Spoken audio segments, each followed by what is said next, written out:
पहला प्रश्न,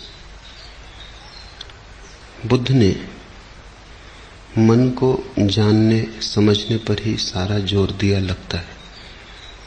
क्या मन से मनुष्य का निर्माण होता है? आत्मा परमात्मा की सारी बातें क्या व्यर्थ हैं? बातें व्यर्थ हैं, अनुभव व्यर्थ नहीं। आत्मा परमात्मा मोक्ष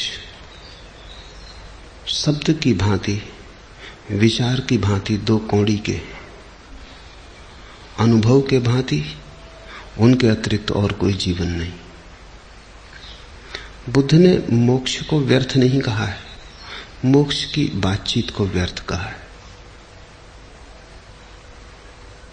परमात्मा को व्यर्थ नहीं कहा है, लेकिन परमात्मा के संबंध में सिद्धांतों का जाल, शास्त्रों का जाल, उसको व्यर्थ कहा है। मनुष्य इतना धोखेबाज है कि वो अपनी ही बातों से स्वयं को धोखा देने में समर्थ हो जाता है। ईश्वर की बहुत चर्चा करते करते तुम्हें लगता है ईश्वर को जान लिया, इतना जान लिया ईश्वर के संबंध में कि लगता है ईश्वर को जान लिया, लेकिन ईश्वर के संबंध में जानना ईश्वर को जानना नहीं है। ये तो ऐसे ही है जैसे कोई प्यासा पानी के संबंध में सुनते सुनते सोच ले कि पानी को जान लिया, और प्यास तो बुझेगी नहीं।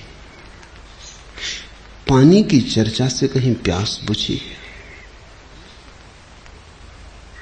परमात्मा की चर्चा से भी प्यास न बुझेगी, और जिनकी बुझ जाए समझना कि प्यास लगी ही न थी। तो बुद्ध कहते हैं,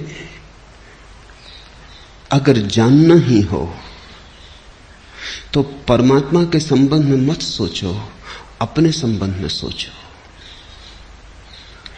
क्योंकि मूलतः तुम बदल जाओ, तुम्हारी आंख बदल जाए, तुम्हारे देखने का ढंग बदले, तुम्हारे बंद झरोखे खुले, तुम्हारा अंतरतम अंधेरे से भरा है रोशन हो, तो तुम परमात्मा को जान लोगे।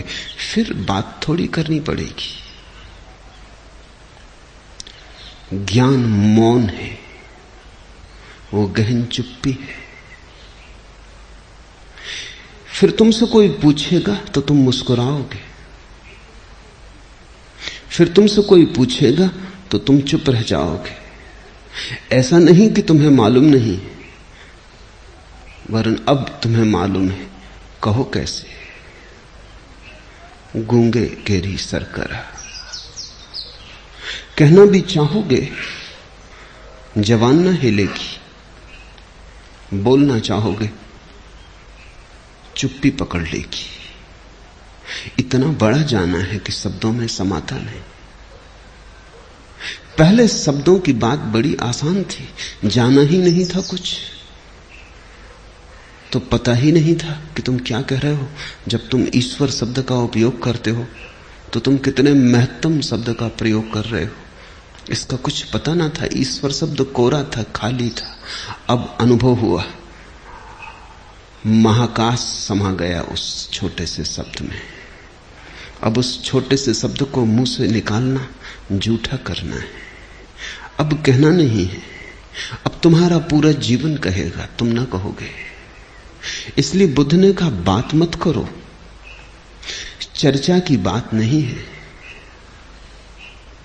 पीना पड़ेगा, जीना पड़ेगा, अनुभव करना होगा। जो जानते नहीं उनकी बात व्यर्थ है, जो जानते हैं वो उसकी बात नहीं करते। ऐसा नहीं कि वो बात नहीं करते, बुद्ध ने बहुत बात की, लेकिन परमात्मा के संबंध में न की, मनुष्य के संबंध में की। मनुष्य बीमारी है, परमात्मा स्वास्थ्य है। बीमारी को ठीक पहचान लो, कारण खोज लो, निदान करो, चिकित्सा हो जाने दो। जो शेष बचेगा बीमारी के चले जाने पर, मनुष्य के तिरोहित हो जाने पर, तुम्हारे भीतर जो शेष रह जाएगा वही परमात्मा है।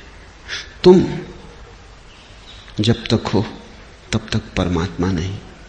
तुम लाख सिर पटको, तुम लाख शब्दों का संयोजन जमाओ, तुम लाख भरोसा करो, तुम्हारा भरोसा तुम्हारा ही होगा। इसे थोड़ा समझना। तुम कहते हो मैं श्रद्धा करता हूं, लेकिन मैं की कहीं कोई श्रद्धा होती?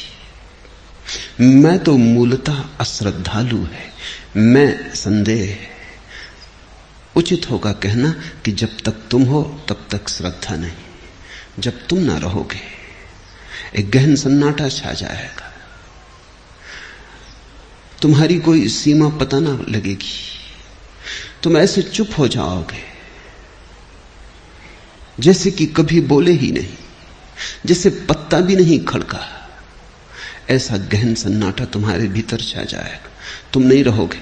तब तुम अचानक पाओगे श्रद्धा के कमल खिले, श्रद्धा के साज पर गीत उठा, श्रद्धा नाची तुम्हारे भीतर। तुम्हारी मौजूद की बात है। तो बुद्ध कहते हैं तुम्हारी चर्चा का सवाल नहीं, तुम्हारे चुप हो जाने का सवाल है। इसलिए बुद्ध मन की बात करते। मन बीमारी है, ध्यान औषधि है, परमात्मा उपलब्धि है। उपलब्धि की क्या बात करनी, मन की बीमारी को ध्यान की औषधि से मिटा देना है। परमात्मा मिला ही हुआ है, बात की तो न की तो कोई अंतर नहीं पड़ता। जो नहीं जानते वो बात करें तो भी क्या बात करेंगे, और जो जानते हैं वो बात करना भी चाहें तो कैसे करेंगे। ऐसा नहीं कि बुद्ध को बात करना नहीं आता, उन जैसा कुशल बात करने वाला कभी हुआ है? शब्दों से वे खेल सकते हैं, कुशल है, लेकिन उनका अंतर्बोध उन्हें रोकता है। पंडित बोले चले जाते, उन्हें पता नहीं क्या कह रहे हैं। बुद्ध पुरुष चुप हो जाते, क्योंकि उन्हें पता है इतने पवित्रतम को कहा कैसे जा सकता है, ओंठों पर लाके जूठा हो जाएगा। सब बड़े छोटे हैं, विराट को समाएंगे, समाएगा नहीं। ऐसे ही जैसे कोई मुट्ठी में आकाश को बांधने चला हो, मुट्ठी तो बंध जाएगी, आकाश बाहर हो जाएगा। ऐसे ही शब्द तो बन जाते हैं, परमात्मा बाहर छूट जाता है। परमात्मा शब्द परमात्मा नहीं, और तुम जो परमात्मा की रटन लगाए रखते हो उससे परमात्मा का कुछ लेना देना नहीं, वो तुम्हारे मन की ही बीमारी। हमको मालूम है जन्नत की हकीकत, लेकिन दिल को बहलाने को गालिब ये ख्याल अच्छा है। तुम्हें अच्छी तरह पता है तुम्हारा स्वर्ग, तुम्हारा मोक्ष, तुम्हारा परमात्मा, इसकी हकीकत तुम्हें अच्छी तरह मालूम है कि तुम्हारा परमात्मा कुछ भी नहीं है, सुनी हुई बातचीत है, उड़ी हुई अफवाह है, दूसरों से सुन लिया, गुन लिया, शास्त्रों से पढ़ लिया है, शब्द घुस गया है मन में, संस्कार बन गया है। हमको मालूम है जन्नत की हकीकत, लेकिन और तुम भी जानते हो कि तुम्हारे स्वर्ग का क्या अर्थ है, तुम्हारे ही सपने का विस्तार है। तुम्हें पता है कि तुम्हारा परमात्मा क्या है, वो तुम्हारी ही आकांक्षाओं का पहरेदार है। तुम्हें पता है कि तुमने ये शब्द, ये सिद्धांत क्यों पकड़ रखे, क्योंकि तुम भयभीत हो, अकेले हो, डरते हो, सहारा चाहिए। झूठा ही सही। हमको मालूम है जन्नत की हकीकत, लेकिन दिल को बहलाने को गालिब ये ख्याल अच्छा। लेकिन इस अकेले में दिल को बहला लेते हैं, किसी से भर लेते हैं। तुम्हारा परमात्मा सच नहीं है, क्योंकि तुम अभी बहुत सच हो। तुम अभी जरूरत से ज्यादा यथार्थ हो। तुम उसे जगह ना दोगे, तुम ही तो बाधा बने हो। तुम्हारे अतिरिक्त तुम्हारे और परमात्मा के बीच और कोई भी नहीं खड़ा है। इसलिए बुद्ध कहते हैं मन को समझो। मन यानी तुम, मन यानी मनुष्य। और जहां मन चला गया वहां ध्यान, और जहां ध्यान वहां परमात्मा। तुम्हारे होने के दो ढंग हैं, एक मन और एक ध्यान। तुमने कभी ख्याल किया जब तुम बीमार होते हो तब भी तुम ही होते हो, और जब तुम स्वस्थ होते हो तब भी तुम ही होते हो। तो बीमारी और स्वास्थ्य तुम्हारे दो होने के ढंग है। बीमारी बेचैनी है, बीमारी एक पीड़ा है, बीमारी एक दुख दर्द है। स्वास्थ्य एक शांति है, जैसे भटका भूला घर लौट आया, जैसे थके मांदे को वृक्ष की छाया मिली। स्वास्थ्य सुख है, वो भी तुम्हारे होने का ढंग है। तो एक तो तुम्हारे होने का ढंग मनुष्य है, वो यानी बीमारी मन, और एक तुम्हारे होने का ढंग ध्यान है, स्वास्थ्य है, परमात्मा है। तुम ही जब स्वस्थ होते हो परमात्मा हो जाते हो, तुम ही जब बीमार होते हो आदमी हो जाते हो।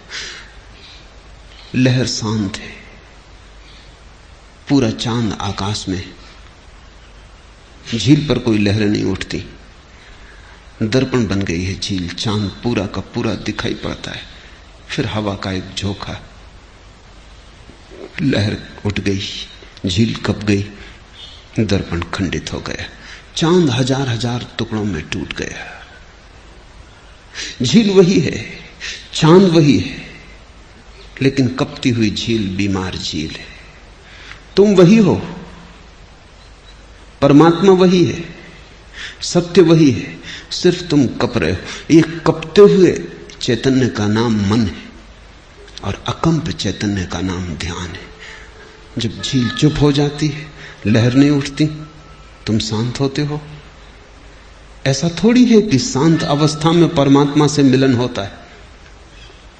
ये तो मन की ही बातचीत है, ये तुम साथ मत ले जाना। इसलिए बुद्ध कहते हैं इस चर्चा को मत चलाओ, इससे कुछ लाभ तो होता नहीं, हानि बहुत हो जाती है। इससे किसी की कुछ समझ में तो आता नहीं, नासमझी बहुत बढ़ जाती। ये बात ही मत चलाओ। बस इतना ही कहो संक्षिप्त में कि कैसे ये मन शांत हो जाए, कैसे ये लहरें सो जाएं, कैसे झील स्वस्थ हो जाए, कैसे प्रतिबिंब बन सके परमात्मा का उसमें। प्रतिबिंब ये भी सब बातचीत है, लेकिन कठिनाई है कि किसी भी तरह से उस तरफ इशारा करो, शब्द को लाना पड़े। मगर असलियत यह है कि जब झील पूरी शांत होती है तो चांद ही हो जाती। अब इसे कैसे कहो? जब तुम पूरे शांत होते हो तो परमात्मा से मिलना नहीं होता, तुम परमात्मा हो जाते हो। अशांति में तुम मनुष्य समझते हो अपने को, परमात्मा नहीं समझ पाते। कैसे समझोगे? इतनी पीड़ा में और तुम परमात्मा, इतनी दीनता में और तुम परमात्मा। मनुष्य दीन है, अपने को ईश्वर कैसे मानेगा? ईश्वर तो तभी मान सकता है जब जीवन में परम ऐश्वर्य प्रकट हो, जब भीतर वैभव उठे, और जब भीतर ऐसी घड़ी आए कि लगे कि सब कुछ तुम्हारा है, सब तुम हो। चांद तारे तुम्हारे भीतर घूमते और तुम्हारे ही हाथ के इशारे से जगत चलता है। तुम इस जगत की प्राण प्रतिष्ठा हो, तुम इसके केंद्र पर हो। तुम ऐसे ही अजनबी नहीं हो, तुम कोई बिन बुलाए मेहमान नहीं हो, तुम घर के मालिक हो।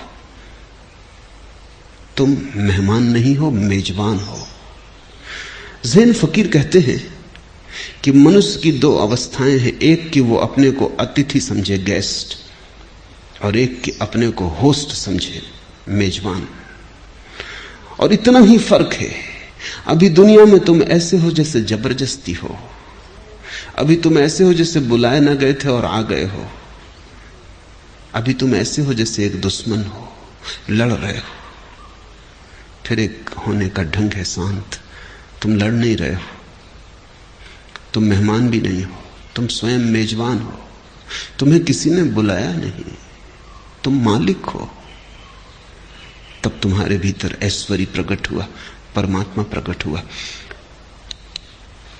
बुद्ध कहते हैं तुम्हारा ईश्वर तो ऐसा है जैसे अफवाहें सुनी हो। हस्ती का शोर तो है मगर एतबार क्या, झूठी खबर किसी की उड़ाई हुई सी है। सुनते तो बहुत है परमात्मा की बात। हस्ती का शोर तो है मगर एतबार क्या, भरोसा कैसे आए? श्रद्धा कैसे हो? झूठी खबर किसी की उड़ाई हुई सी है। ये परमात्मा एक झूठी खबर मालूम पड़ता है जो किसी ने उड़ा दी और चल पड़ी और एक से दूसरे के हाथ में चली जाती, एक पीढ़ी दूसरी पीढ़ी को दे जाती। इस पे भरोसा कैसे आए, एतबार कैसे हो? तो बुद्ध कहते हैं इस बात में ही मत पड़ो। परमात्मा पर एतबार नहीं लाना है, परमात्मा पे भरोसा नहीं लाना है। लाओगे भी कैसे? जिसे कभी जाना नहीं, जिसे कभी देखा नहीं, जिसे कभी सुना नहीं, जिसे कभी पहचाना नहीं, जिसका कोई संस्पर्श न हुआ, जो हृदय में कभी विराजा नहीं, जिसकी छाया कभी तुम्हारे जीवन पर न पड़ी, उसका भरोसा कैसे करोगे? झूठी खबर किसी की उड़ाई हुई सी है। लाख चेष्टा करके भी तो श्रद्धा जमेगी ना। जमा भी लो किसी तरह, उखड़ी उखड़ी रहेगी और नीचे आधार तो नहीं होगा, बेबुनियाद होगी। इस बेबुनियाद श्रद्धा पर जीकर क्या तुम धार्मिक हो जाओगे, आस्तिक हो जाओगे? अगर ऐसा ही होता तो सारी पृथ्वी आस्तिक है। हर आदमी आस्तिक है, कोई ईसाई है, कोई हिंदू है, कोई मुसलमान है, कोई जैन। पृथ्वी पर नास्तिक तो बड़े थोड़े। और जो नास्तिक हैं, अगर उनको भी तुम गौर से देखो, तुम उनको भी आस्तिक ही पाओगे। बाइबल पर न मानते हो, कुरान को न मानते हो, गीता को न मानते हो तो दास कैपिटल मार्क्स की किताब को मानते हैं। कृष्ण को न पूजते हो, महावीर को न पूजते हो तो लेनिन को पूजते। अगर बाइबल की किताब दबा के न चलते हो तो चेयरमैन माओ की लाल किताब को दबा के चलते हैं। फर्क क्या पड़ेगा? महावीर हो कि माओ और मोहम्मद हो कि मार्क्स, क्या फर्क पड़ता है? नास्तिक भी जिनको तुम कहते हो वो भी आस्था ही रखते हैं झूठी, वो भी आस्तिक ही हैं। विपरीत खड़े होंगे, पीठ किए होंगे, लेकिन उनकी भी श्रद्धा कहीं है, पर वो श्रद्धा भी बस थोथी है। अनुभव के अतिरिक्त आधार कहीं और है नहीं। तो बुद्ध ने कहा अनुभव पर रखो आधार, तत्व चर्चा मत छेड़ो। जबकि तत्व को जानने का उपाय है तो व्यर्थ की बकवास क्यों? जब हम जान सकते हैं, आंख हमारे पास है, आंख खुलते ही सूरज के दर्शन हो जाएंगे, तो आंख बंद किए सूरज के संबंध में चर्चा क्यों? और आंख बंद रहे तो सूरज के संबंध में लाख चर्चा चले, सदा लगता ही रहेगा झूठी खबर किसी की उड़ाई हुई सी है। आंख खुले तो सूरज सत्य है। फिर सारी दुनिया भी कहती हो कि सूरज नहीं है तो भी अंतर नहीं पड़ता। सत्य अनुभव में आ जाए तो स्वयं सिद्ध है। फिर सारी दुनिया इंकार करते तो भी कोई अंतर नहीं पड़ता। फिर तुम्हें कोई डगमगा नहीं सकता। जो अपने भीतर स्वयं थिर हो गया उसे कभी कोई नहीं डगमगा पाया है, और तुम अपने भीतर थिर नहीं हो।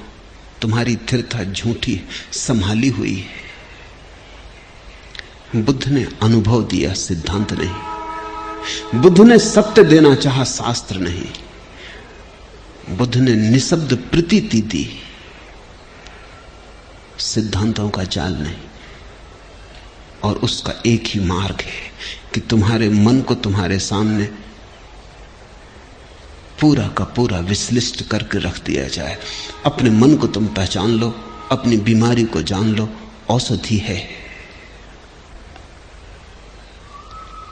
ठीक निदान हो जाए, ठीक औषधि मिल जाए, तुम वही हो जाते हो जिसकी सदियों से चर्चा करते रहे हो। बुद्ध दार्शनिक नहीं, बुद्ध वैज्ञानिक है।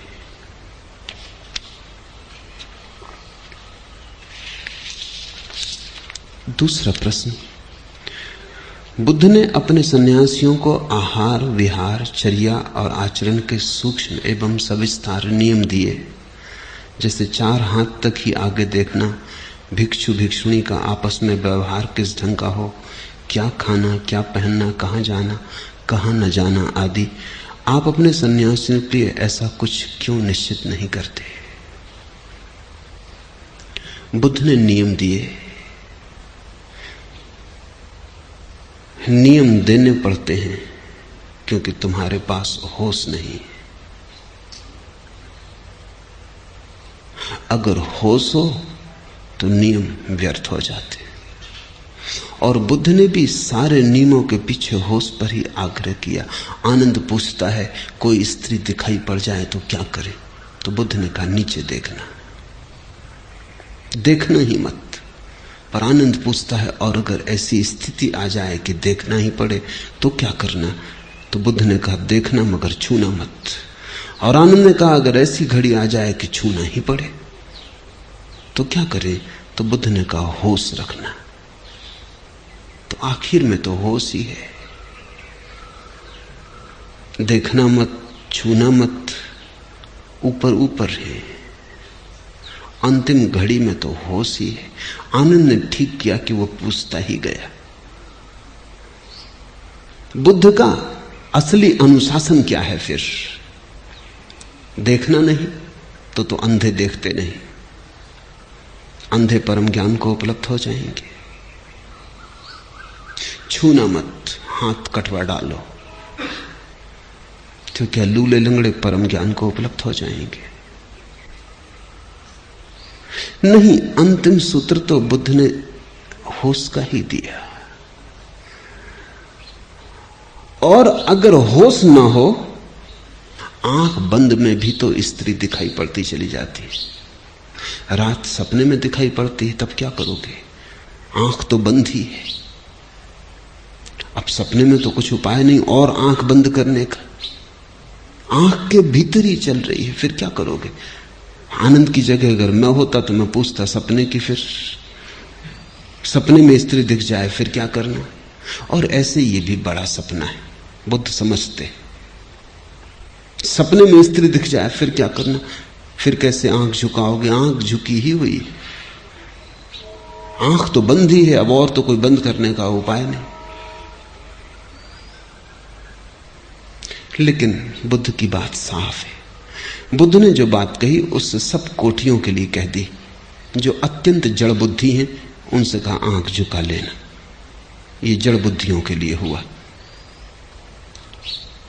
जो इतने जड़ बुद्धि नहीं है उनसे कहा देख भी लेना तो छूना मत, मगर हैं ये भी जड़ बुद्धि।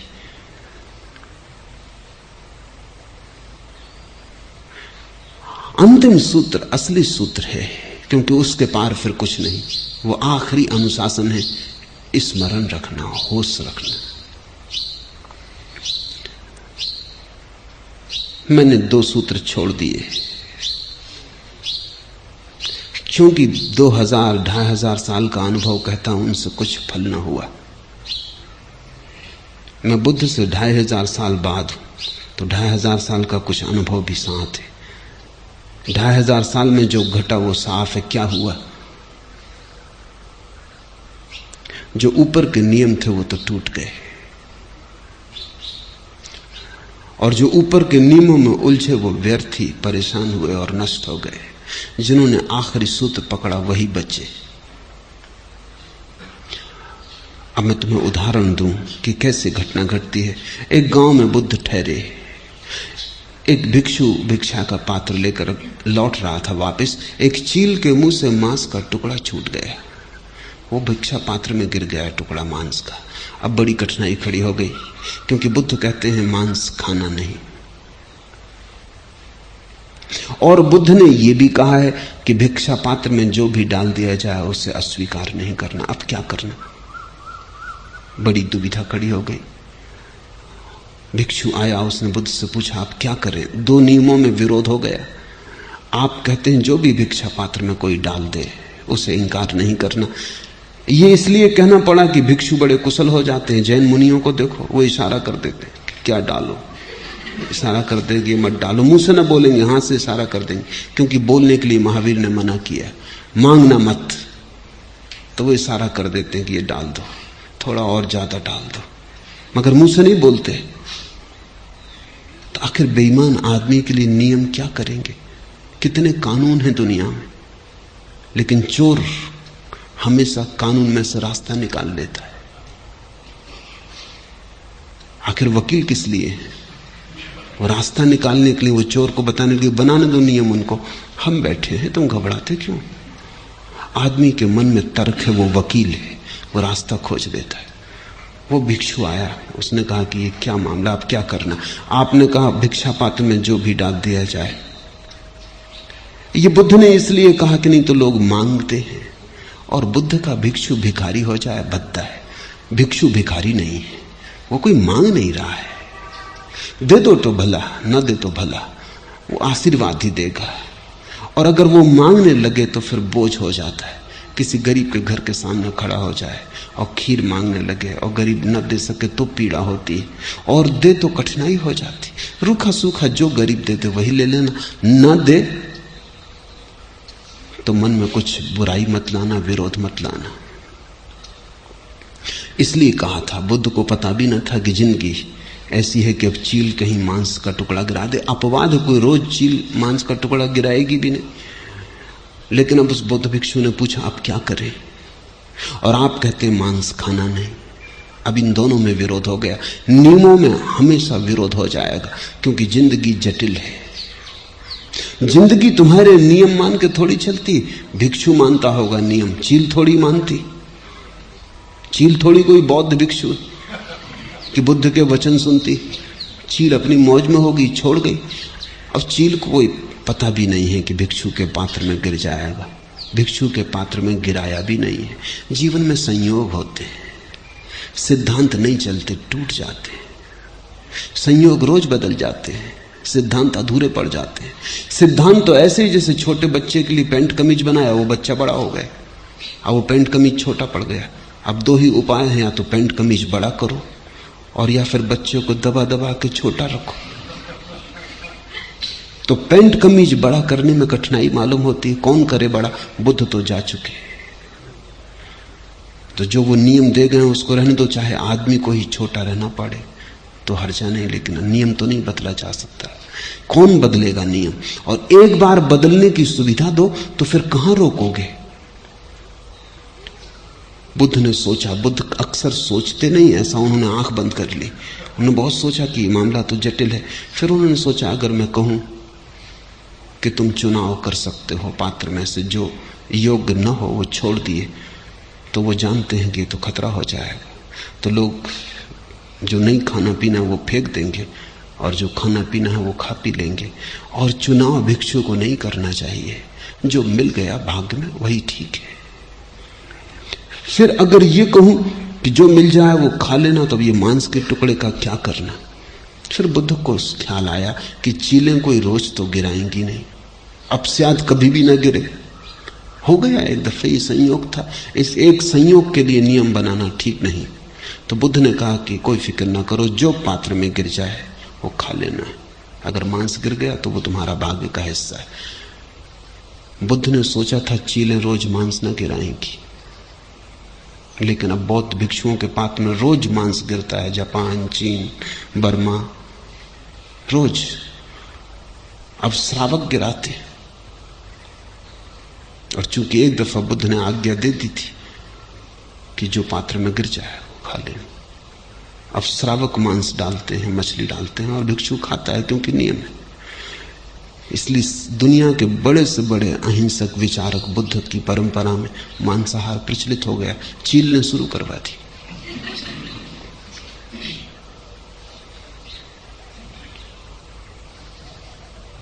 अंततः तो होश ही काम आएगा, बाकी कोई नियम काम ना आएंगे। इसलिए मैंने सारी विस्तार की बातें छोड़ दी, क्योंकि मैं जानता हूं अगर तुम्हें तोड़ना ही है तो तुम तरकीब निकाल लोगे। तो तोड़ने का भी तुमको कष्ट क्यों देना? और तोड़ने से जो अपराध का भाव पैदा होता है वो क्यों पैदा करना? मैं तुम्हें कोई नियम ही नहीं देता ताकि तुम तोड़ ही ना सको। मैं तुम्हें सिर्फ होश देता हूं। संभाल सको तो ठीक, ना संभाल सको तो भी ठीक, लेकिन बेईमानी पैदा ना होगी, पाखंड पैदा ना होगा।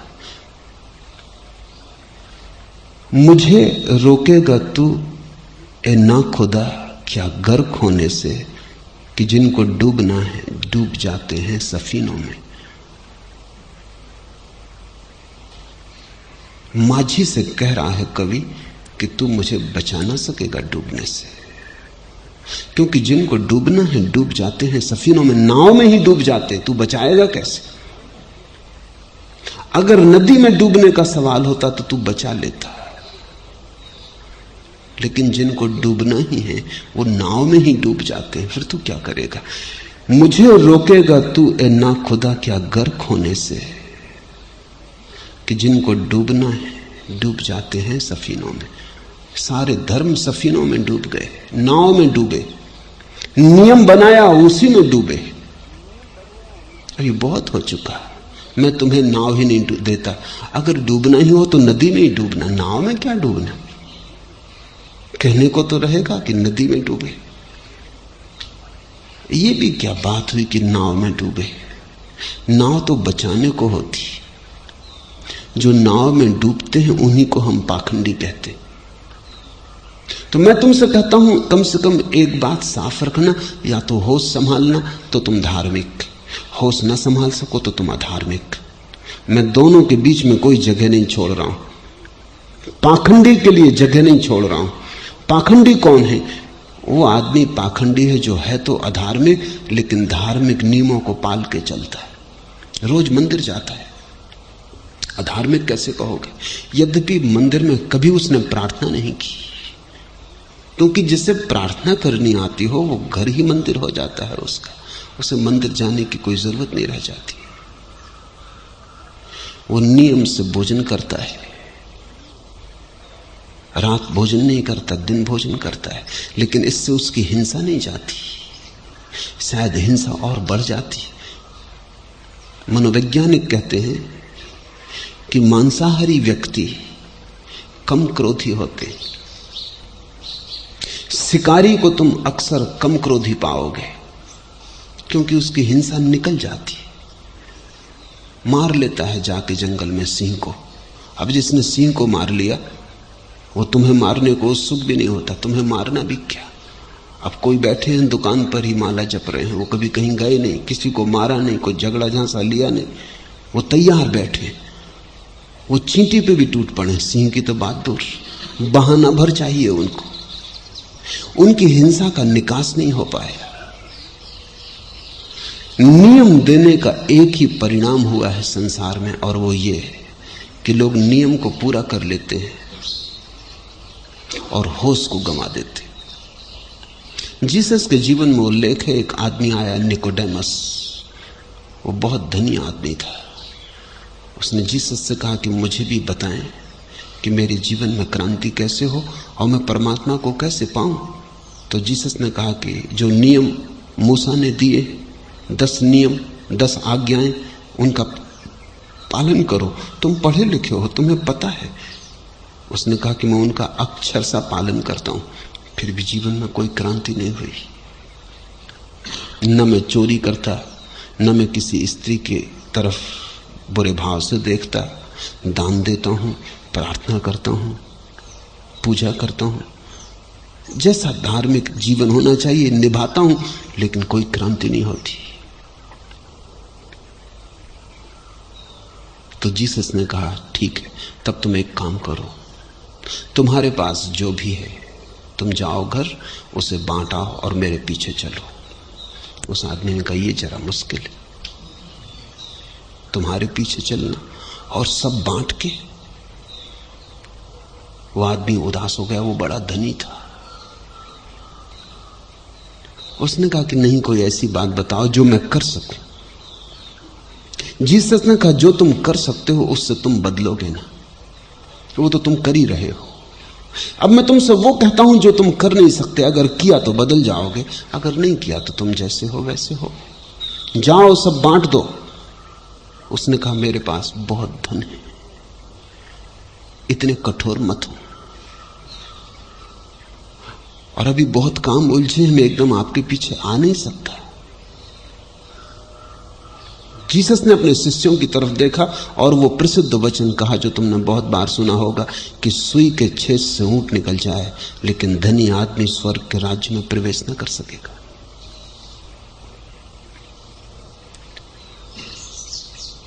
धनी नियम तो पाल लेता है लेकिन धार्मिक नहीं हो पाता। धनी को सुविधा है नियम पालने की, वो रोज दिन में 3 दफे मंदिर जा सकता है या 5 दफे नमाज पढ़ सकता है। गरीब तो 5 दफे नमाज नहीं पढ़ सकता। फुर्सत कहां, समय कहां, मंदिर कैसे जाए, दफ्तर जाए, फैक्ट्री जाए, खेत पर जाए कि मंदिर जाए। रोज गीता नहीं पढ़ सकता, समय कहां।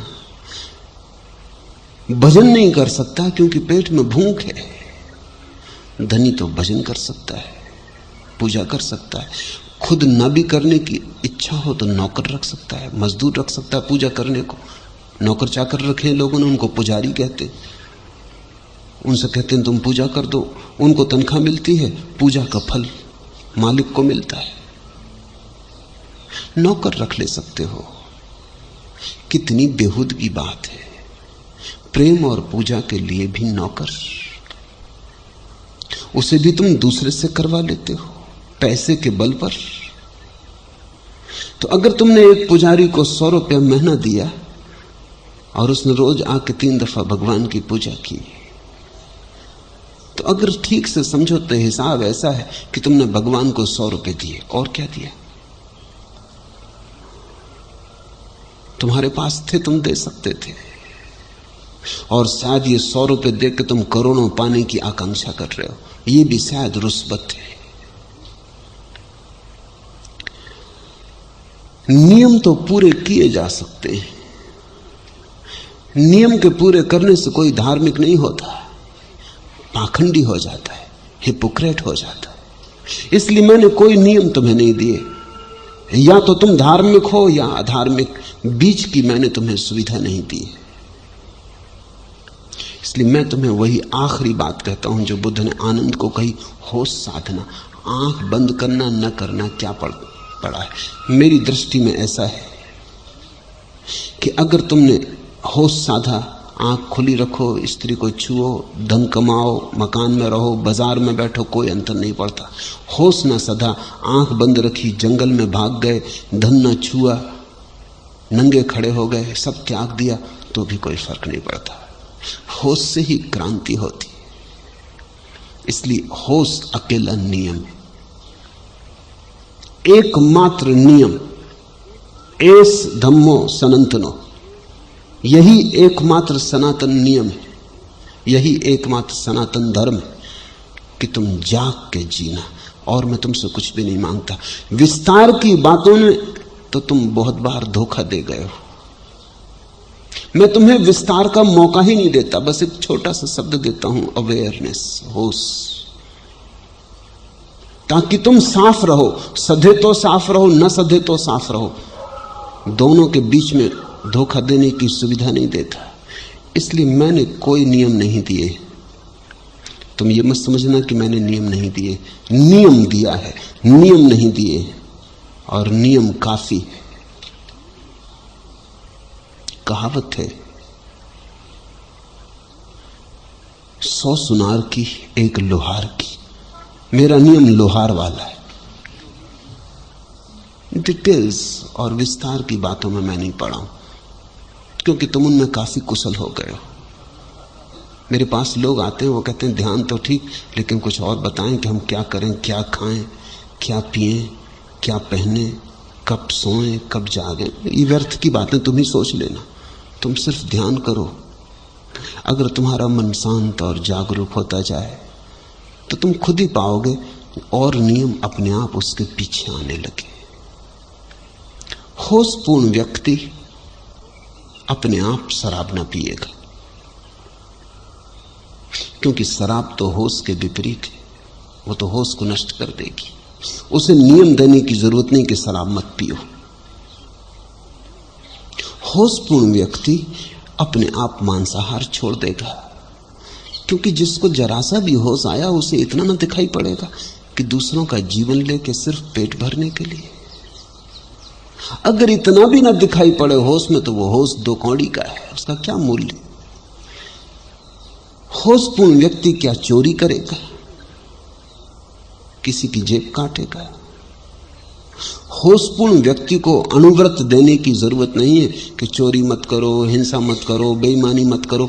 ये विस्तार की बातें तो इसलिए देनी पड़ती हैं कि होश नहीं है, होश खो गया है। और ये सब तुम पूरी कर सकते हो, इनमें कुछ अड़चन नहीं है। तुम दान कर सकते हो, ईमानदारी कर सकते हो, सेवा कर सकते हो। बस एक चीज में अड़चन आती, तुम होश नहीं साध सकते। और अगर मैं तुम्हें 1001 विस्तार की बातें दे दूं तो तुम कहोगे 1001 में से 1000 का तो हम पालन कर रहे हैं, अगर एक ध्यान का नहीं भी कर रहे तो क्या हर्ज है। मैं तुम्हें एक ही देता हूं ताकि जीवन स्थिति साफ रहे, पाखंड के पैदा होने का उपाय ना हो। मैं तुम्हें नियम नहीं देता ताकि तुम नियम तोड़ ना सको। मैं तुम्हें नियम नहीं देता ताकि तुम नियम पाल के धोखा ना दे सको। मैं तुम्हें नियम नहीं देता, सिर्फ एक सूत्र देता हूं। शास्त्र नहीं देता, सिर्फ सूत्र देता हूं, होश। महावीर से किसी ने पूछा है, साधु कौन, असाधु कौन? तो महावीर ने वो नहीं कहा जो जैन मुनि कह रहे हैं कि जो दिन को भोजन करे वो साधु, जो रात को भोजन करे वो असाधु, जो पानी छान के पिए वो साधु, जो पानी छान के न पिए वो असाधु। नहीं, महावीर ने विस्तार की बातें न कही। महावीर ने एक लोहार की बात कही। महावीर ने कहा, असुत्ता मुनि सुत्ता अमुनि।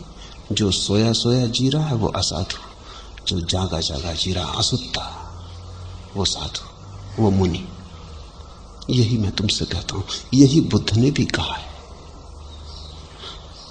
लेकिन 2500 वर्ष का अनुभव मेरे पास है जो उनके पास नहीं था। अगर आज बुद्ध हो तो वो ये नहीं कहेंगे कि पहले देखना मत, छूना मत। आज वो पहले कह देंगे, आनंद अब व्यर्थ की बकवास में ना जा, तू इतने प्रश्न पूछे फिर मैं असली बात कहूं, पहले ही कह देता हूं, होश रखना।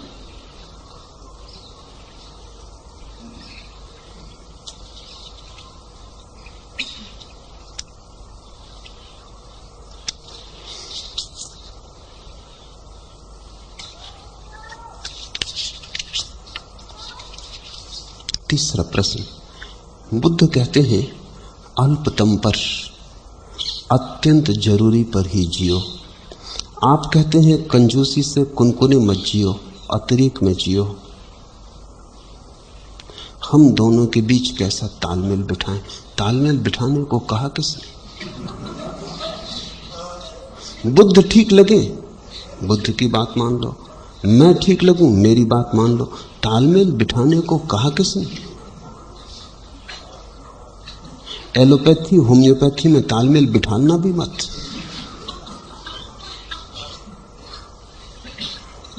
तालमेल की चिंता बड़ी गहरी है तुम्हारे मन में कि किसी तरह तालमेल बिठा लो। तुम्हें लेना देना क्या है तालमेल से? जो दवा तुम्हारे काम पड़ जाए उसे स्वीकार कर लेना। तुम्हें कोई सारी दुनिया की पैथीज में तालमेल थोड़ी बिठाना। बुद्ध ने कहा है जियो न्यूनतम पर, ये एक छोर, क्योंकि छोर से ही छलांग लगती है। किसी चीज के मध्य से न कूद सकोगे, छोर पर आना पड़ेगा। अगर इस छत से कूदना है तो कहीं भी छोर पे आना पड़ेगा, वहां से छलांग लगेगी। हर चीज के दो छोर हैं। बुद्ध ने कहा अल्पतम, न्यूनतम, कम से कम पर आ जाओ, वहां से छलांग लग जाएगी। मैं कहता हूं अतिरेक, अंतिम पर आ जाओ, वहां से छलांग लग जाएगी। बुद्ध कहते हैं दीन दरिद्र भिक्षु हो जाओ, मैं कहता हूं सम्राट बन जाओ। मगर दोनों छोर हैं। बुद्ध कहते हैं इधर हटाओ, मैं कहता हूं उधर बढ़ जाओ। तालमेल मत बिठालना, नहीं तुम बीच में खड़े हो जाओ। तुम कहोगे अब ये भी कहते हैं कि बिल्कुल छोड़ दो, मैं कहता हूं कुछ छोड़ने की जरूरत नहीं। तुम कहोगे आधा पकड़ो आधा छोड़ो, इधर बीच में खड़े हो जाओ। ये समन्वय, ये तालमेल तुम्हें मार डालेगा। कोई जरूरत नहीं है तालमेल बिठाने की। बुद्ध परिपूर्ण, मेरी बात जोड़ने से कुछ फायदा ना होगा, नुकसान होगा। प्रत्येक व्यवस्था पूरी है। बुद्ध ने जो दिया है वो पूरी व्यवस्था है, उसमें रत्ती भर कमी नहीं। वो यंत्र अपने आप में परिपूर्ण, मेरी बातों को उसमें मत जोड़ देना। मैं तुम्हें जो दे रहा हूं वो परिपूर्ण है, उसमें बुद्ध को कुछ जोड़ने की जरूरत नहीं है।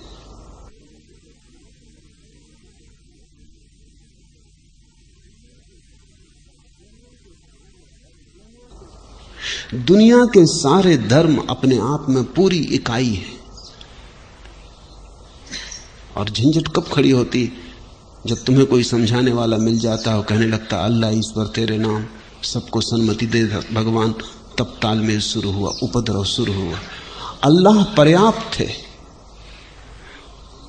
उसमें राम को जोड़ने की कोई भी जरूरत नहीं। राम पर्याप्त है, उसमें अल्लाह को जोड़ने की कोई जरूरत नहीं। और महात्मा गांधी भी जोड़ ना पाए, कहते रहे जुड़ सकता नहीं। मरते वक्त जब गोली लगी तो अल्लाह ना निकला, राम निकला। उस वक्त दोनों निकल जाते, अल्लाह राम, वो नहीं हुआ। वो जुड़ते नहीं, वो इकाइयां अलग अलग है। मरते वक्त जब गोली लगी तब वो भूल गए अल्लाह ईश्वर तेरे नाम, तब राम ही निकला। वही निकट था। अल्लाह तो राजनीति थी, राम हृदय था। अल्लाह तो जिन्ना को समझाने को कहे जाते थे, भीतर तो राम की ही गूंज थी। और जिन्ना को ये चालबाजी दिखाई पड़ती थी, इसलिए उसको कुछ असर न पड़ा। मेरे पास तुम तालमेल बिठाने की बात ही छोड़ दो। मैं कोई समन्वयवादी नहीं हूं, मैं कोई सारे धर्मों की खिचड़ी नहीं बनाना चाहता हूं। प्रत्येक धर्म का भोजन अपने आप में परिपूर्ण है, वो तुम्हें पूरी तृप्ति देगा। जब मैं बुद्ध पे बोल रहा हूं, या जब मैं ईसा पे बोलता हूं, या महावीर पे बोलता हूं, तो मेरा प्रयोजन ये नहीं कि तुम इन सबको जोड़ लो। इन पे मैं अलग अलग बोल रहा हूं इसलिए ताकि हो सकता है किसी को बुद्ध की बात ठीक पड़ जाए, किसी को महावीर की ठीक पड़ जाए, किसी को कृष्ण की ठीक पड़ जाए, जिसकी जहां से ठीक पड़ जाए। रास्ते थोड़ी गिनने, गुठलियों का थोड़ी हिसाब रखना है, आम खाने। तो तुम तालमेल बिठाओगे किस लिए? तुम्हें बुद्ध की बात जमती, फिक्र छोड़ो मेरी, कुछ लेना देना नहीं मुझसे। फिर तुम उसी मार्ग पे चले जाओ, वहीं से तुम्हें परमात्मा मिल जाएगा। वो रास्ता परिपूर्ण है, उसमें रत्ती भर जोड़ना नहीं। अगर तुम्हें बुद्ध की बात नहीं जमती, मेरी बात जमती, तो भूल जाओ सब बुद्धों को, क्योंकि उनकी याददाश्त भी बाधा बनेगी।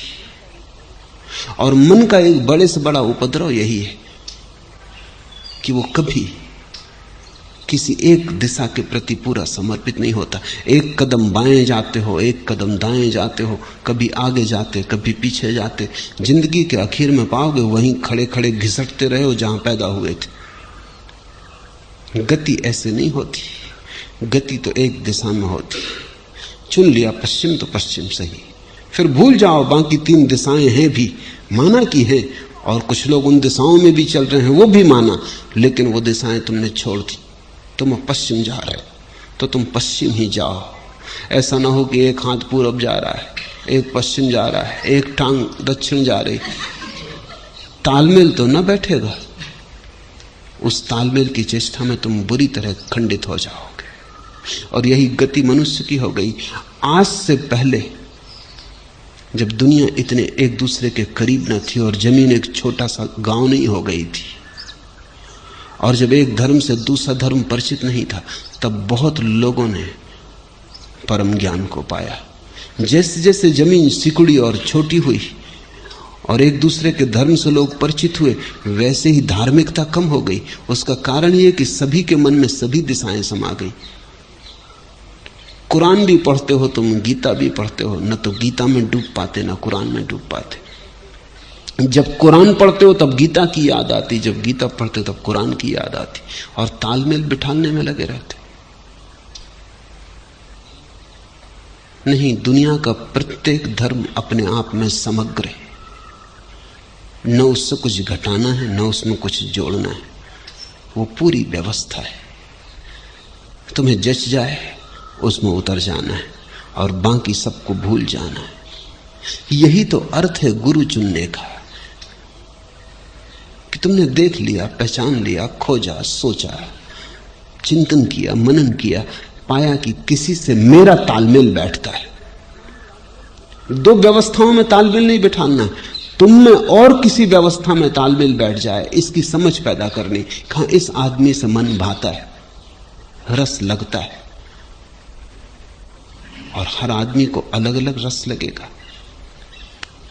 अब मीरा को तुम बुद्ध में लगाना चाहो तो न लगा सकोगे, और अगर तुम सफल हो जाओ तो मीरा का दुर्भाग्य होगा, वो भटक जाएगी। उसे तो कृष्ण से ही लग सकता था, नाच उसके रोए रोए में समाया था। बुद्ध उस नाच को मुक्त नहीं कर सकते थे। बुद्ध की व्यवस्था में नाच की सुविधा नहीं। वो उनके लिए है जो नाच छोड़ने में रस रखते, वो उनके लिए है जो गति छोड़ने में रस लगते। मीरा को न जमती बात, बुद्ध की कोई बांसुरी ही नहीं है। बुद्ध के पास नाचने में बात बेमौजू होती। बुद्ध की मूर्ति के पास नाचोगे तो तुम्हें भी अजीब सा लगेगा, असंगत लगेगा। ये मूर्ति नाचने के लिए नहीं है। इस मूर्ति के पास तो चुप होकर बैठ जाना है, इसके पास तो पत्थर हो जाना है, इसके पास तो ऐसे अकंप हो जाना है कि पता ही ना चले कि तुम आदमी हो कि संगमरमर हो। तो ही तुम बुद्ध के रास्ते पे जा सकोगे। अगर नाचने की थोड़ी भी भावदशा हो तो कृष्ण को देखना, फिर वहां मोर मुकुट वाले कृष्ण से कुछ बात बन सकती। वो आदमी इसीलिए, उनकी बांसुरी फिर तुम्हारे भीतर छिपे नाच को मुक्त कर देगी। और मुक्ति का कोई अर्थ नहीं होता, मुक्ति का यही अर्थ होता है तुम्हारे भीतर जो छिपा है वो प्रकट हो जाए, खिल जाए। अगर तुम एक कमल अपने भीतर छिपाए हो तो वो खिल जाए हजार हजार पकड़ियों में, उसकी सुगंध लुट जाए हवाओं में।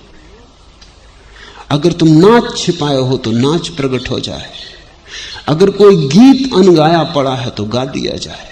अगर कोई मौन सधने को बैठा है तो सध जाए। तुम्हारी जो नियति है वो पूरी पूरी उपलब्ध हो जाए। हर आदमी की अलग अलग नियति है, हर आदमी का अलग अलग ढंग है, हर आदमी अनूठा है, बेजोड़ है। इसलिए तुम्हें अपना तालमेल किससे बैठ सकता है, किस गुरु से, किस शास्त्रा से, किसका अनुशासन तुम्हें मौजू आता है। और अगर तुम इसमें जरा भी भूल चूक किए तो बड़ी उलझन में पड़ जाओगे, तुम एक खिचड़ी बन जाओगे। तुम्हारे भीतर बहुत सी चीजें होंगी लेकिन सब खंड खंड होंगी, और तुम्हारे भीतर एक प्रतिमा निर्मित ना हो पाएगी। तुम थोड़ा सोचो, बुद्ध की गर्दन हो, कृष्ण के पैर हो, महावीर का हृदय हो, जीसस के हाथ हो, मोहम्मद की वाणी हो, सब गड़बड़ हो जाएगा। तुम पागल हो जाओगे, एकदम पागल हो जाओगे। तुम मुक्त तो ना हो पाओगे, विक्षिप्त हो जाओगे। इसलिए दुनिया के सारे धर्मों ने एक बात पर जोर दिया है कि अगर ये बात ठीक लगती है तो बस पूरा समर्पण चाहिए। ठीक नहीं लगती है कहीं और खोज लो। असली सवाल पूरा समर्पण है। जहां भी जाओ पूरा समर्पण कर दो। मेरे पास लोग आते हैं, वो कहते हैं हम तो सभी गुरुओं के पास जाते, सभी गुरु समान है। बड़ी ज्ञान की बातें कर रहे हैं वो, कि जो आप कहते हैं वही तो वो भी कहते हैं। न वो मुझे समझते न वो किसी और को समझते हैं। कुछ उन्होंने भी समझे ही नहीं। ये तो अंतिम बात है। मंजिल पर सभी गुरु एक हैं, मार्गों पर एक नहीं है। और जिसको चलना है उसको मंजिल का सवाल नहीं है, मार्ग का सवाल है। अंत में पहुंच के एक है। कृष्ण की बांसुरी का गीत भी वहीं पहुंचा देगा जहां बुद्ध का मौन पहुंचाता है। लेकिन ये मंजिल की बात है, तुम वहां नहीं हो। भूल के वहां अपने को समझ मत लेना। जहां नहीं हो वहां समझने से कुछ लाभ नहीं। जहां हो, तुम जहां खड़े हो वहां से रास्ता चाहिए, मंजिल नहीं। वहां तो अल्लाह अलग है, राम अलग है। हम मंजिल पे जो पहुंच गए हैं वहां सब एक, लेकिन वहां कोई भजन थोड़ी कर रहा, अल्लाह ईश्वर तेरे नाम। मंजिल पे तो सब खो गया, वहां अल्लाह भी खो गए, राम भी खो गए। जब अल्लाह ही मिल गया, राम ही मिल गया, तो फिर न राम बचे न अल्लाह बचे। वहां तो सब शास्त्र खो जाते, लेकिन वो उपलब्धि की बात है। तालमेल तुम बिठाना मत।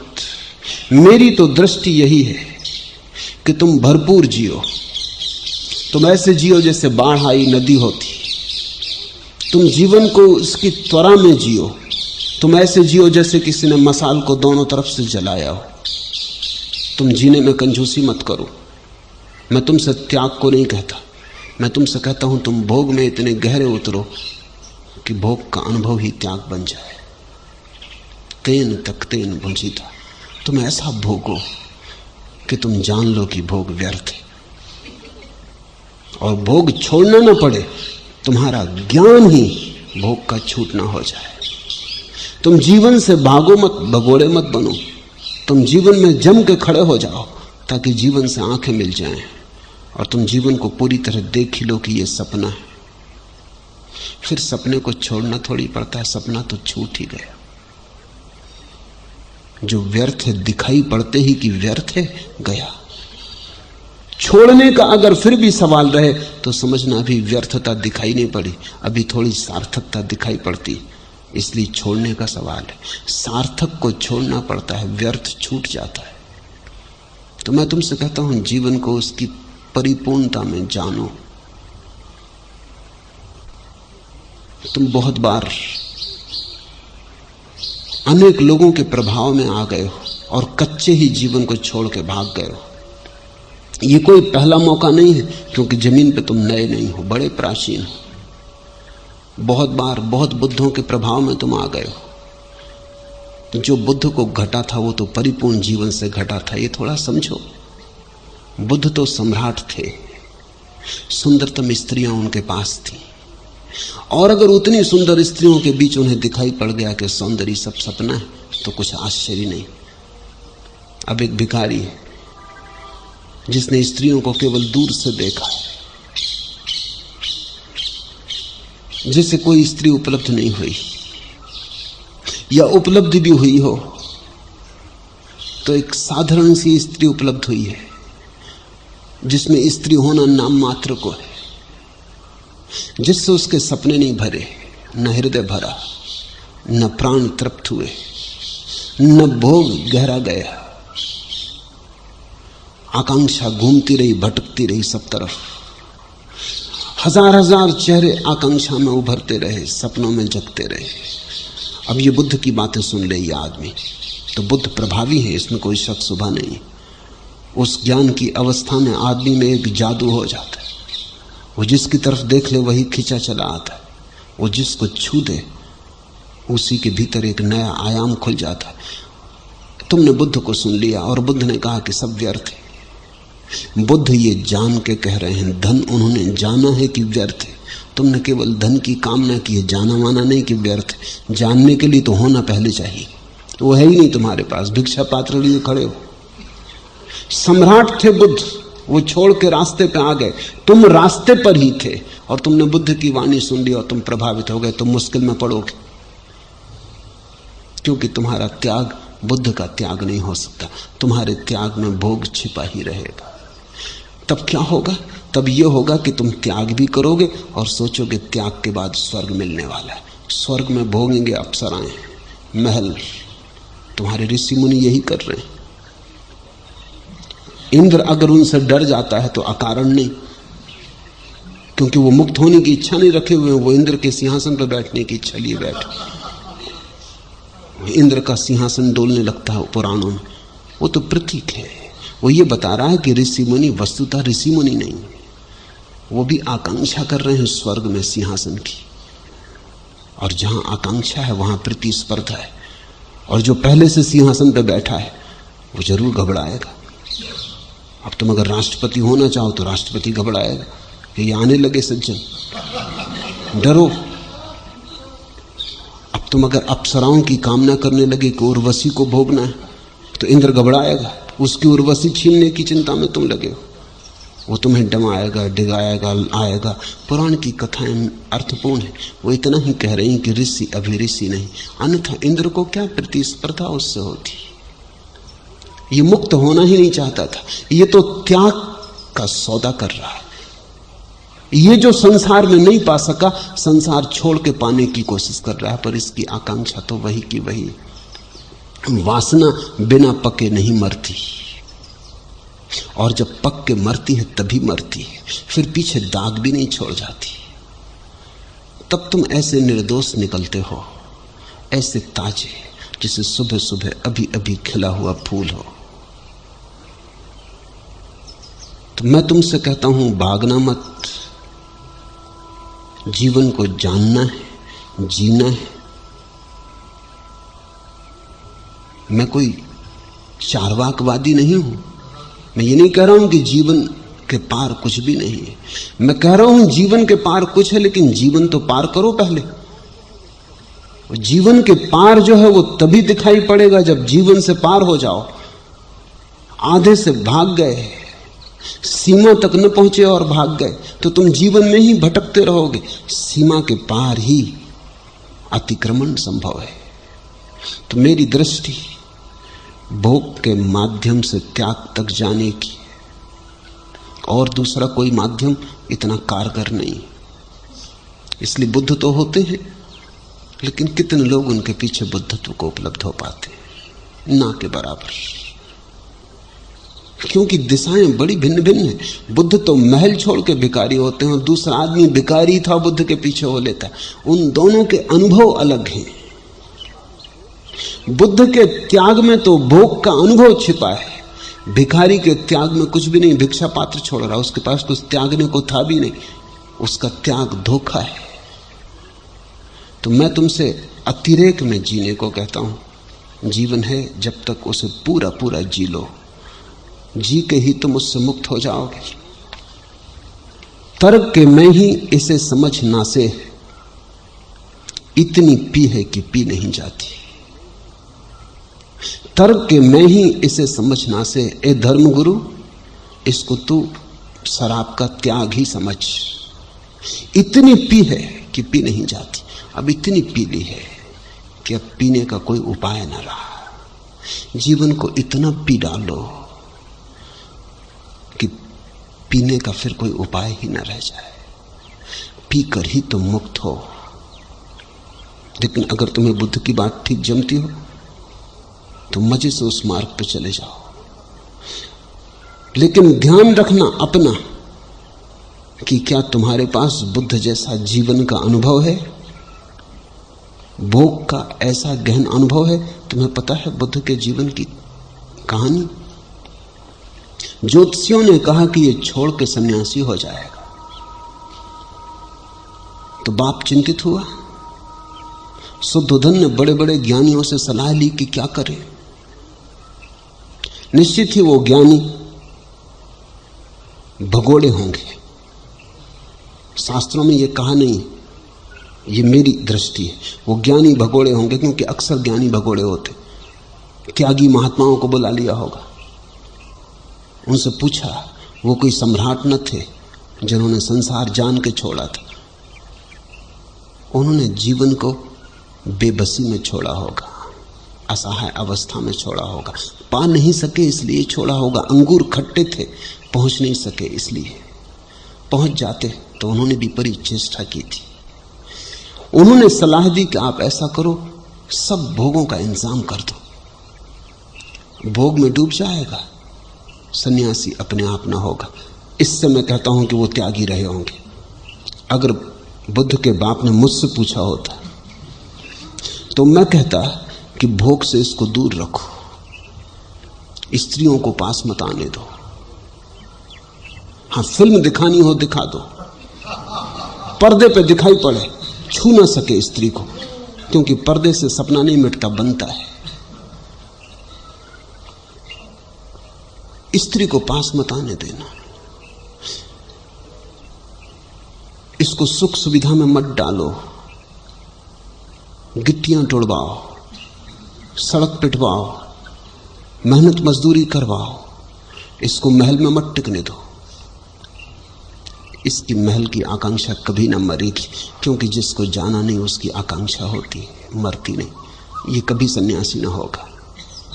लेकिन त्यागी महात्माओं ने कहा, उन्होंने विचारों ने अपने अनुभव से कहा, जो उन्हें नहीं मिला था उन्होंने सोचा अगर हमको मिलता, सुंदर स्त्रियां मिलती, महल मिलते, तो हम सन्यासी होते।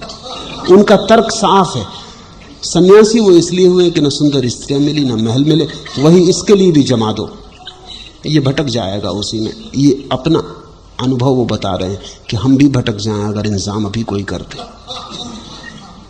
भीतर तो वही चाह रही होगी। मुझे पता नहीं कौन लोग थे वो, उनके नाम का भी कोई उल्लेख नहीं, लेकिन बात जाहिर है कि वो आदमी बीच से भाग गए होंगे, जीवन का अनुभव न रहा होगा। बुद्ध के बाप ने उनकी मान ली, लड़का खोया, बना दिए महल 4, हर मौसम के लिए अलग।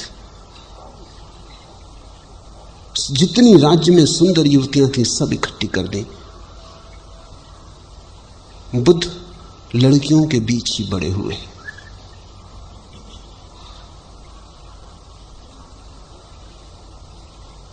लेकिन ऊब गए। सुंदरतम स्त्रियां उनके पास थी, उनने सारे सपने तोड़ दिए। सुंदरतम स्त्री भी तुम्हारे पास हो, 2 दिन से ज्यादा थोड़ी सुंदर मालूम पड़ती। 2 दिन के बाद सब स्त्रियां साधारण हो जाती। स्त्री का सौंदर्य बच सकता है अगर तुम्हें दूर रखा जाए, वो कामना में, अनुभव में नहीं। कितनी ही सुंदर स्त्री हो, क्या करोगे, 2 दिन के बाद साधारण हो जाती।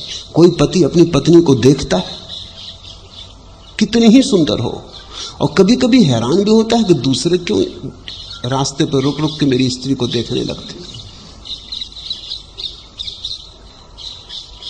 क्योंकि उसे तो कुछ नहीं दिखाई पड़ता है, दूसरों को दिखाई पड़ता है। दूसरे की पत्नी सदा ही सुंदर मालूम पड़ती है।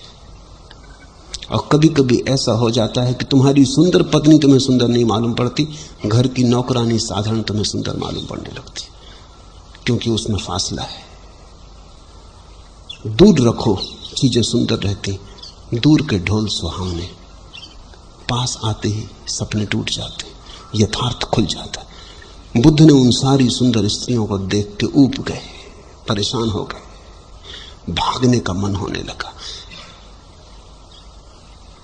एक रात उठे तो देखा सारी सुंदर स्त्रियां उनके आसपास पड़ी, किसी के मुंह से लार बह रही, किसी की आंख में कीचड़ जमा है, किसी का मुंह खुला है, घर्राटा निकल रहा है। वो एकदम भागे वहां से, क्योंकि इनके पीछे मैं दीवाना हुआ। कोई भी ऋषि मुनि हो जाए ऐसी अवस्था में। धन था, स्त्रियां थीं, वैभव था, ऊब गए, दिखाई पड़ गया इसमें कुछ भी नहीं है। एक बात साफ हो गई कि रोज मौत करीब आ रही है और ये सब व्यर्थ है। सत्य को खोजना जरूरी है, अमृत को खोजना जरूरी है। तो बुद्ध तो इस कारण सन्यासी हुए, वो तो मेरे ही सन्यासी, लेकिन बुद्ध से प्रभावित होकर जो सन्यासी हुए वो मेरे सन्यासी नहीं। उन्होंने बुद्ध की रौनक देखी, चमक देखी, प्रतिभा देखी, बुद्ध की शांति देखी, ईर्षा जगी, लोभ जगा मन में उनके भी हुआ ऐसे ही शांत हम भी हो जाएं। लेकिन उन्हें पता नहीं इस शांति के पीछे बड़ा गहरा अनुभव है भोग का। एक बड़ा रेगिस्तान पार करके आए हैं वो, एक बड़ा अनुभव का विस्तार है पीछे, और तुम जल्दबाजी नहीं कर सकते। अगर तुम ठीक समझो तो जो मैं तुमसे कह रहा हूं वो वही है जो बुद्ध के जीवन का सार है। मैं तुमसे वो नहीं कह रहा हूं जो बुद्ध कहते हैं, मैं तुमसे वो कह रहा हूं जो बुद्ध हैं। इसलिए मैं कहता हूं भागो मत, जहां हो जो क्षण मिला है उसे इतनी त्वरा से भोग लो कि तुम उसके आर पार देखने में समर्थ हो जाओ, जीवन पारदर्शी हो जाए। बस वहीं से सन्यास की सुवास उठनी शुरू होती, और तब भागने की भी कोई जरूरत नहीं है। रविन्द्रनाथ का एक गीत है, जिसमें बुद्ध वापस लौटते हैं और यशोधरा उनसे पूछती है कि मैं सिर्फ एक ही सवाल तुमसे पूछने को रुकी हूं। 12 वर्ष तुम्हारी प्रतीक्षा की है बस एक सवाल के लिए कि तुमने जो जंगल में भाग के पाया, क्या तुम अब कह सकते हो कि यहीं रह के तो नहीं मिल सकता था? अब तो तुम्हें मिल गया। अब मैं एक ही सवाल तुमसे पूछना है कि जो तुमने वहां पाया, क्या वो यहीं नहीं मिल सकता था? और रविन्द्रनाथ ने कविता में बुद्ध को मौन रखा है, कुछ कहलवाया नहीं। कहीं भी क्या, बात तो ठीक ही यशोधरा कह रही, वो यहां भी मिल सकता था।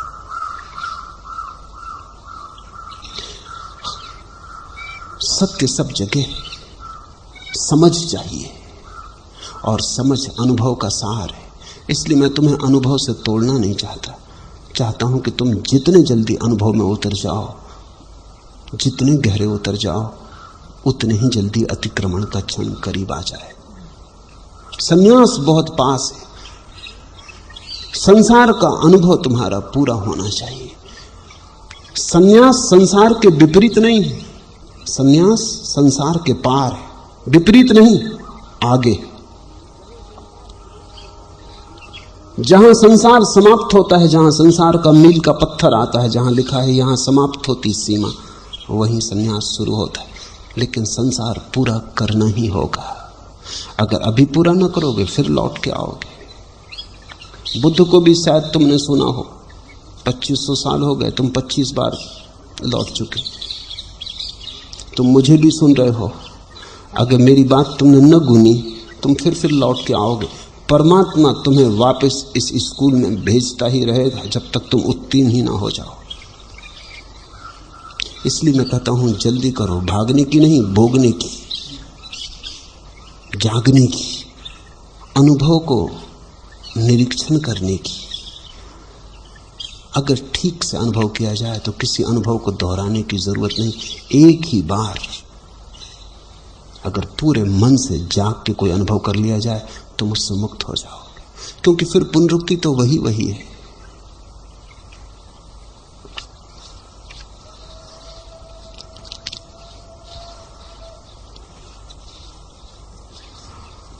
आखिरी प्रश्न। बुद्ध ने स्त्रियों को संन्यास देने से टालना चाहा। शंकर भी स्त्रियों को संन्यास देने के पक्ष में नहीं थे। संन्यास जीवन का स्त्रियों से ऐसी क्या विपरीतता है? क्या स्त्रियों से उसका कोई तालमेल नहीं है या कम है? क्या उन्हें संन्यास लेने की जरूरत पुरुषों की अपेक्षा कम है? पुरुष और स्त्री का मार्ग मूलतः अलग अलग है। पुरुष का मार्ग ध्यान का है, स्त्री का मार्ग प्रेम का। पुरुष का मार्ग ज्ञान का है, स्त्री का मार्ग भक्ति का। उन दोनों की जीवन चित्त दशा बड़ी भिन्न है, बड़ी विपरीत है। पुरुष को प्रेम लगता है बंधन, स्त्री को प्रेम लगती है मुक्ति। इसलिए पुरुष प्रेम भी करता है तो भी भागा भागा, डरा डरा कि कहीं बंध ना जाए, और स्त्री जब प्रेम करती है तो पूरा का पूरा बंध जाना चाहती, क्योंकि बंधन में ही उसने मुक्ति जानी। तो पुरुष की भाषा जो है वो कैसे छुटकारा हो, कैसे संसार से मुक्ति मिले, और स्त्री की जो खोज है वो है कैसे वो डूब जाए पूरी पूरी, कुछ भी पीछे ना बचे। तो संन्यास मूलतः पुरुषगत है, इसलिए बुद्ध भी झिझके।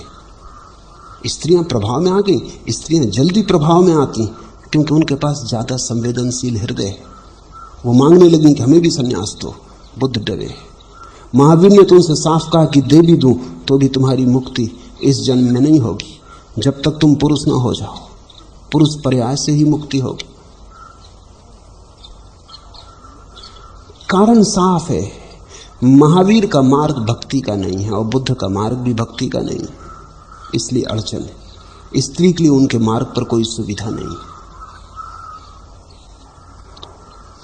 और स्त्री जब भी मुक्ति को उपलब्ध हुई है तो वो मीरा की तरह नाच के प्रेम में परिपूर्ण डूब के मुक्त हुई है। संसार से भाग के नहीं, संबंध से छूट के नहीं, संबंध में पूरी तरह डूब के। वो इतनी डूब गई कि मिट गई। मिटने के दो उपाय, या तो तुम भीतर की तरफ जाओ, अपने केंद्र की तरफ जाओ और उस जगह पहुंच जाओ जहां तुम ही बचे। जहां तुम ही बचे और कोई ना बचा, वहां तुम भी मिट जाओगे, क्योंकि मैं के बचने के लिए तू की जरूरत है। तू के बिना मैं नहीं बच सकता।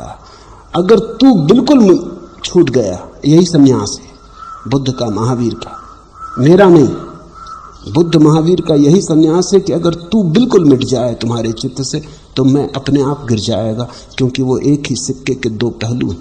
तू के बिना मैं का कोई अर्थ नहीं रह जाता, मैं गिर जाएगा, तुम शून्य को उपलब्ध हो जाओगे। स्त्री का मार्ग दूसरा है, वो कहती मैं को इतना गिराओ कि तू ही बचे, प्रेमी ही बचे, प्रीतम ही बचे। और जब मैं बिल्कुल गिर जाएगा और तू ही बचेगा, तो तू भी मिट जाएगा, क्योंकि तू भी अकेला नहीं बच सकता। मंजिल पे तो दोनों पहुंच जाते हैं, शून्य की या पूर्ण की, मगर राह अलग है। स्त्री मैं को खो के पहुंचती, पुरुष तू को खो के पहुंचता है। पहुंचते दोनों वहां हैं जहां न मैं बचता न तू बचता। जिसने दिल को खोया उसी को कुछ मिला, फायदा देखा इसी नुकसान में। ये स्त्री की बात है। जिसने दिल को खोया उसी को कुछ मिला, फायदा देखा इसी नुकसान में। इसलिए बुद्ध महावीर संकित थे, संदिग्ध थे स्त्री को लाना, और उनका डर स्वाभाविक था, क्योंकि स्त्री आई कि प्रेम आया, और प्रेम आया कि उनके पुरुष भिक्षु मुश्किल में पड़े। वो डर उनका स्वाभाविक था। वो डर ये था कि अगर स्त्री को मार्ग मिला और स्त्री संग में सम्मिलित हुई, तो वो जो पुरुष भिक्षु हैं वो आज नहीं कल स्त्री के प्रेम के जाल में गिरने शुरू हो जाएंगे। और वही हुआ भी।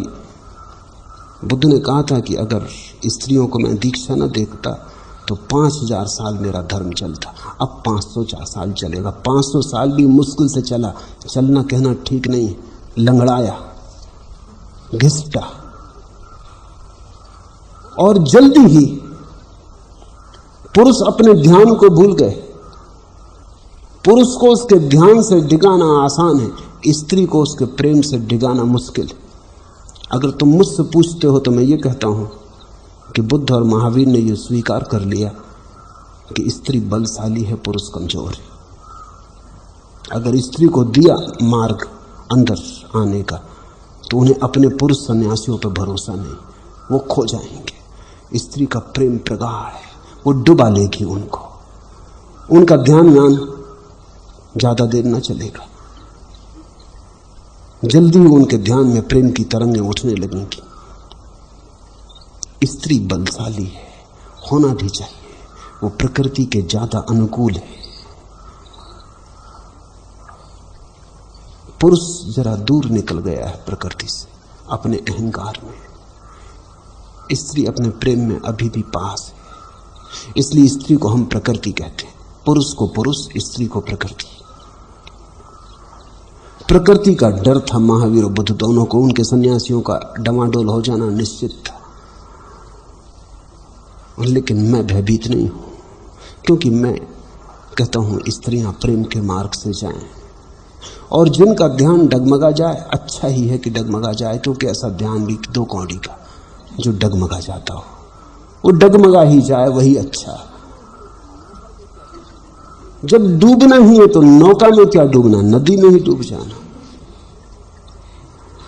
मैं मानता हूं कि प्रेम स्त्री का तुम्हें घेरे और तुम्हारा ध्यान न डगमगाए तो कसौटी पे उतरा सही, और जो प्रेम से न डगमगाए ध्यान वही समाधि तक ले जाए। जो प्रेम से डगमगा जाए उसे अभी समाधि वगैरह तक जाने का उपाय नहीं। वो भाग आया होगा प्रेम से बच के, प्रेम की पीड़ा से बच के, प्रेम से डर के भाग आया होगा। इसलिए मेरे लिए कोई अड़चन नहीं है। मैंने पहला सन्यास स्त्री को ही दिया, ये महावीर और बुद्ध को कहने को कि सुनो, तुम घबराते थे हम पुरुष को पीछे देंगे।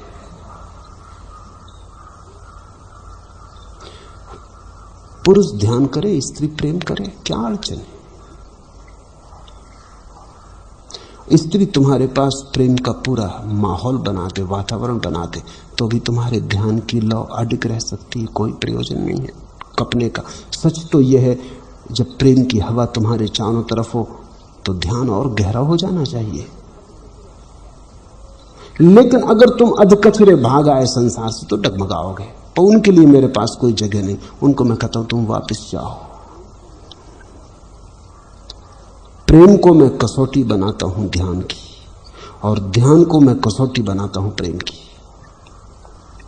पुरुष अगर ध्यान में हो तो स्त्री कितना ही प्रेम करे, पुरुष डगमगाएगा नहीं। उसके निष्कंप ध्यान से ही करुणा उतरेगी स्त्री की तरफ, वासना नहीं।